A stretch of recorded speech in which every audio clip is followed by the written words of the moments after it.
ஒரு மகிழ்ச்சியான செய்தி. இதயம் நல்லெண்ணெயின் விலை லிட்டருக்கு ரூபாய் 105 குறைஞ்சிருக்கு. செப்டம்பர் 2023ல 1 லிட்டர் இதயம் நல்லெண்ணெயின் அதிகபட்ச விலை ரூபாய் 503. ஆனா இப்ப 1 லிட்டர் இதயம் நல்லெண்ணெயின் விலை ரூபாய் 398 மட்டும்தான் தமிழ்நாட்டுல. அப்ப இனிமே எல்லாரும் இதயம் நல்லெண்ணெய் வாங்கலாம் இல்ல? வக்ஃபு மசோதாவுக்கு ஆதரவாக ராஜ்யசபா எம்பியும் இசையமைப்பாளருமான இளையராஜா வாக்களித்தார் என்று பலரும் விமர்சித்த நிலையில் அந்த மசோதா விவாதத்தின் போது அவர் சபையில் இருந்தார் எனவும் ஆனால் மசோதாவுக்கு வாக்களிக்கவில்லை எனவும் தகவல். கட்சி நலனுக்காகவே மத்திய உள்துறை அமைச்சர் அமித்ஷாவை சந்தித்தேன். ஜிஎஸ்டி விவகாரம் தொடர்பாகவே மத்திய நிதியமைச்சர் நிர்மலா சீதாராமனை சந்தித்தேன். பாஜக அதிமுக கூட்டணி குறித்து தலைமையே முடிவு செய்யும் என்று அதிமுக முன்னாள் அமைச்சர் செங்கோட்டையன் விளக்கம். வீட்டு உபயோக சமையல் எரிவாயுவின் விலை 50 ரூபாய் உயர்வு என பெட்ரோலியத்துறை அமைச்சர் அறிவித்துள்ளார். மானிய விலையில் சமையல் எரிவாயு வாங்குபவர்களுக்கு 853 ரூபாய்க்கு விற்பனையாகும். சமையல் எரிவாயு விலை உயர்வு ஏப்ரல் 8 முதல் அமலுக்கு வருகிறது. திருச்சி சரக டிஐஜி வருண்குமார் தொடர்ந்த வழக்கில் ஏப்ரல் 8ஆம் தேதி காலை 10:30 மணிக்கு நேரில் ஆஜராக நாதக தலைமை ஒருங்கிணைப்பாளர் சீமானுக்கு திருச்சி நீதிமன்றம் ஆணை. ஏற்கனவே ஏப்ரல் 7ஆம் தேதி மாலை 5 மணிக்குள் ஆஜராகாவிட்டால் பிடிவாரண்ட் பிறப்பிக்கப்படும் என்று எச்சரிக்கப்பட்ட நிலையில் ஏப்ரல் 8ஆம் தேதி ஆஜராகவில்லை என்றால் பிடிவாரண்ட் பிறப்பிக்கப்படும் என திருச்சி நீதிமன்றம் எச்சரிக்கை. பெட்ரோல் டீசல் மீதான கலால் வரியை லிட்டருக்கு 2 ரூபாய் மத்திய அரசு உயர்த்தியுள்ள நிலையில் பெட்ரோல் டீசல் விலை உயராது என எண்ணெய் நிறுவனங்கள் தெரிவித்துள்ளதாக பெட்ரோலியத்துறை அமைச்சகம் அறிவித்துள்ளது. அண்ணா பல்கலைக்கழக பாலியல் புகார் வழக்கில் ஞானசேகரன் மீதான குற்றச்சாட்டுகளுக்கு முகாந்திரங்கள் உள்ளதால் வழக்கில் இருந்து அவரை விடுவிக்க கூடாது என போக்சோ நீதிமன்றத்தில் தமிழக அரசு தகவல். மத்திய அரசின் வக்ஃபு சட்டத்திருத்தத்திற்கு எதிராக உச்சநீதிமன்றத்தில் திமுக வழக்கு. திமுக சார்பில் அதன் மக்களவை கொறடா ராசா மனு தாக்கல் செய்துள்ளார். ஏற்கனவே வக்ஃபு சட்டத்திருத்த மசோதாவுக்கு எதிராக இந்திய யூனியன் முஸ்லீம் லீக் உச்சநீதிமன்றத்தில் மனு தாக்கல் செய்துள்ளது. நான் தேசியத்தில் தமிழை பார்க்கிறேன், சீமான் தமிழ் தேசியத்தை பார்க்கிறார். எனக்கும் சீமானுக்கும் பெரிய வித்தியாசம் இல்லை. தான் எடுத்துக்கொண்ட கொள்கையில் சீமான் உறுதியாக இருக்கிறார் என சீமானை மேடையில் வைத்துக்கொண்டு தமிழக பாஜக தலைவர் அண்ணாமலை புகழாரம். பல்வேறு குற்றச்சாட்டுகளை சொல்லி டாஸ்மாகில் அமலாக்கத்துறை சோதனை நடத்தியது. டாஸ்மாகில் எந்த ஊழலும் நடக்கவில்லை என்று நிரூபிக்க முடியும். 2016 முதல் 2021 வரை அதிமுக ஆட்சியில் நடந்த டாஸ்மாக் முறைகேடு குறித்துதான் அமலாக்கத்துறை சோதனை நடத்தியது என தமிழக சட்டத்துறை அமைச்சர் ரகுபதி புது விளக்கம். சட்டசபையில் இருந்து அதிமுகவினர் வெளியேற்றப்பட்ட நிலையில் செங்கோட்டையன் மட்டும் சட்டசபையில் பேசினார். கோபி சாயப்பட்டறை கழிவுநீர் கலப்பு குறித்து கவன ஈர்ப்பு தீர்மானத்தில் பங்கேற்று செங்கோட்டையன் பேச்சு. சென்னை பல்கலைக்கழக வளாகத்தில் தோழி விடுதி கட்டும் திட்டத்தை மாணவிகள் எதிர்த்து வருகின்றனர். மாணவிகள் தங்கும் இடத்தை பறித்து தோழி விடுதி அமைப்பது தவறு என்றும் அதற்கு பதிலாக மாணவியர் விடுதி கட்ட வேண்டும் என்றும் பாமக நிறுவனர் ராமதாஸ் வலியுறுத்தல். அமைச்சர் KN நேரு குடும்பத்தினருக்கு சொந்தமான TVH கட்டுமான நிறுவன அலுவலகங்கள் உள்ளிட்ட பல இடங்களில் அமலாக்கத்துறை அதிகாரிகள் சோதனை நடத்தினர். வெளிநாடுகளுக்கு செல்லும் ஒவ்வொரு முறையும் உலகின் முதல் மொழியான தமிழ் இந்தியாவில் இருப்பது பெருமை என பிரதமர் மோடி பேசுகிறார் என நாம் தமிழர் ஒருங்கிணைப்பாளர் சீமான் பேச்சு. வக்ஃபு வாரிய சட்டத்திருத்தத்திற்கு எதிராகவும் ஆதரவாகவும் காஷ்மீர் பேரவையில் கடும் அமளி. எதிர்க்கட்சிகள் துண்டுச்சீட்டுகளை கிழித்தெறிந்து அமளியில் ஈடுபட்ட நிலையில் வக்ஃபு வாரிய மசோதாவுக்கு எதிராக தீர்மானம் நிறைவேற்றிய தமிழ்நாட்டை பார்த்து கற்றுக்கொள்ளுங்கள் என காஷ்மீர் சட்டசபையில் முன்னாள் முதல்வர் மெஹபூபா முஃப்தி பேச்சு. டாஸ்மாக் விவகாரத்தில் எதிர்ப்பு தெரிவிக்க யார் அந்த தியாகிகள் என்ற பதாகையுடன் அதிமுக MLAக்கள் சட்டப்பேரவைக்கு வந்த நிலையில் அதிமுக தொண்டர்கள்தான் தியாகிகள் என முதல்வர் ஸ்டாலின் பதில். டாஸ்மாகில் 1000 கோடி ரூபாய் ஊழல் நடந்திருப்பதாக அமலாக்கத்துறை கூறியுள்ளதே, அந்த ஊழலுக்கு பொறுப்பான அந்த தியாகி யார் என்றுதான் கேட்கிறோம் என முதல்வர் ஸ்டாலினுக்கு அதிமுக பொதுச் செயலாளர் எடப்பாடி பழனிசாமி கேள்வி. வங்கக்கடலில் காற்றழுத்த தாழ்வு பகுதி ஏப்ரல் 7ஆம் தேதி காலை 8:30 மணிக்கு உருவானது. தென்மேற்கு வங்கக்கடலில் நாளை ஏப்ரல் 8 வரை வடமேற்கு திசையில் காற்றழுத்த தாழ்வு பகுதி நகரும் என்பதால் தமிழகத்திற்கு மிதமான மழைக்கு வாய்ப்புள்ளது என்று வானிலை ஆய்வு மையம் அறிவித்துள்ளது. இன்னும் 83 மீனவர்கள் இலங்கை சிறையில் உள்ளார்கள் என்றும் சிறை தண்டனையை முடித்த மீனவர்களைத்தான் இலங்கை அரசு விடுவித்துள்ளது என்றும் திமுக அமைச்சர் ரகுபதி பரபரப்பு குற்றச்சாட்டு.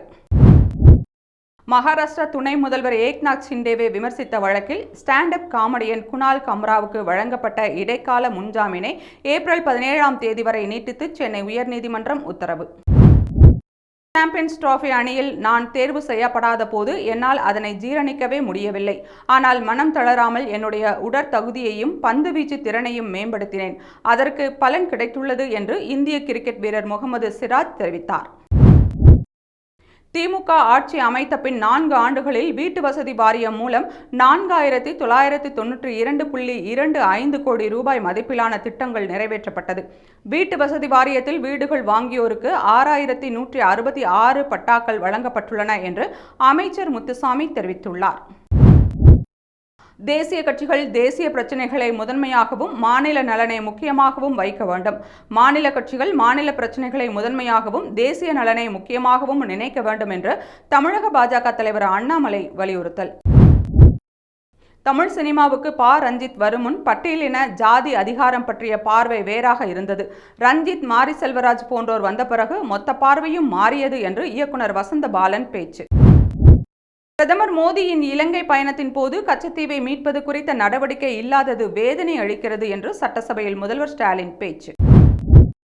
இங்கிலாந்து கிரிக்கெட் அணியின் ODI மற்றும் T20 கேப்டனாக 26 வயது ஹாரி புரூக் நியமனம். 2025 சாம்பியன்ஸ் டிராபியில் ஏற்பட்ட படுதோல்விக்கு பிறகு கேப்டன் பதவியிலிருந்து ஜோஸ் பட்லர் விலகியதை அடுத்து ஹாரி புரூக் புதிய கேப்டனாக நியமனம். கடந்த மே 21ஆம் தேதி 2 சிறுமிகளுக்கு பாலியல் தொல்லை கொடுத்ததாக மத போதகர் ஜான் ஜெபராஜ் மீது போக்சோவில் வழக்கு பதிவு. தலைமறைவாக உள்ள ஜான் ஜெபராஜை பிடிக்க தனிப்படை அமைத்து போலீசார் தேடி வருகின்றனர். நொந்து நூடுல்ஸான அதிமுக தொண்டர்கள்தான் தியாகி.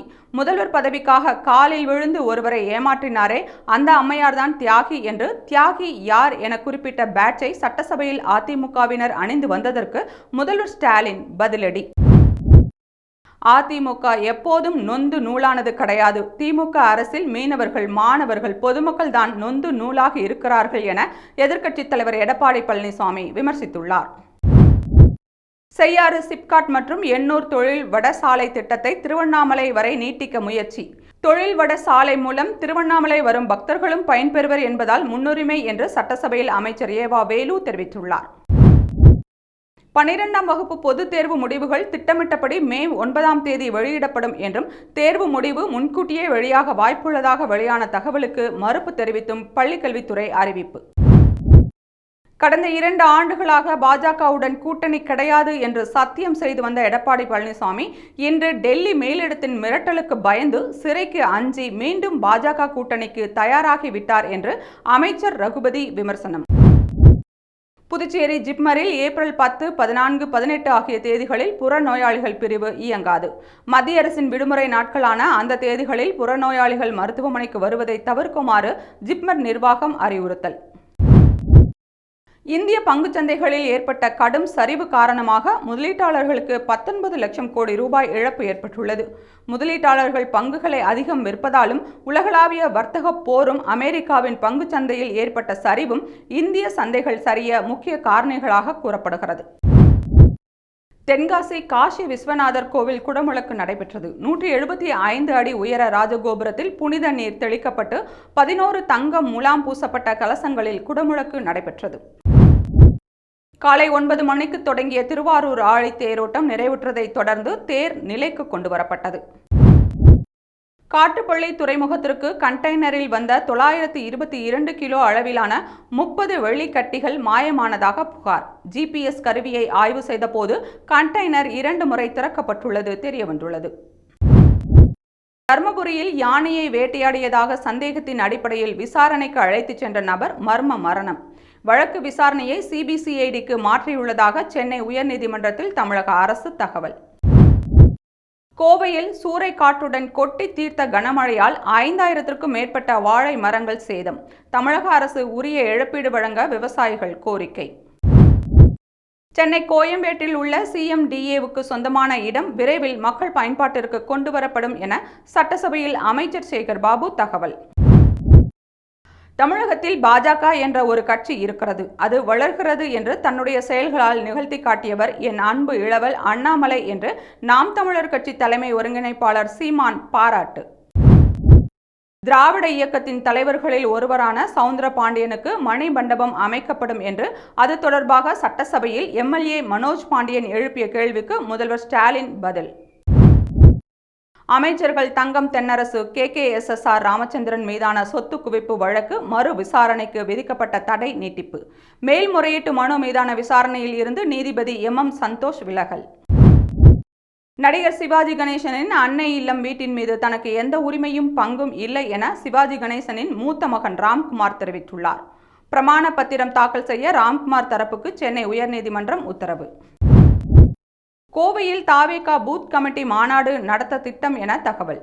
சரவணம்பட்டி பகுதியில் அமைந்துள்ள தனியார் கல்லூரி வளாகத்தில் இடம் தேர்வு செய்யப்பட்டு பணிகள் நடந்து வருவதாக தகவல் வெளியாகியுள்ளது. டெல்லி, கர்நாடகா, பஞ்சாப், பீகார் ஆகிய 4 மாநிலங்களில் இந்த மாதம் தனது 5G சேவையை அறிமுகப்படுத்துகிறது வோடஃபோன் ஐடியா நிறுவனம்.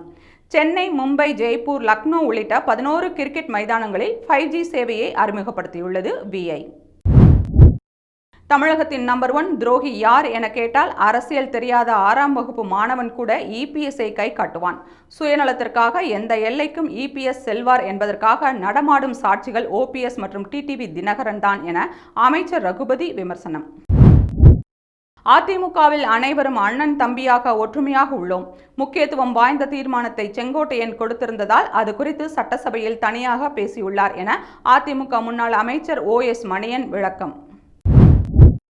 ஹைதராபாத் அணிக்கு எதிரான போட்டியில் IPL விதிகளை மீறியதாக குஜராத் அணியின் வீரர் இஷாந்த் சர்மாவிற்கு அவரது சம்பளத்தில் இருந்து 25% அபராதமாக விதித்தது BCCI.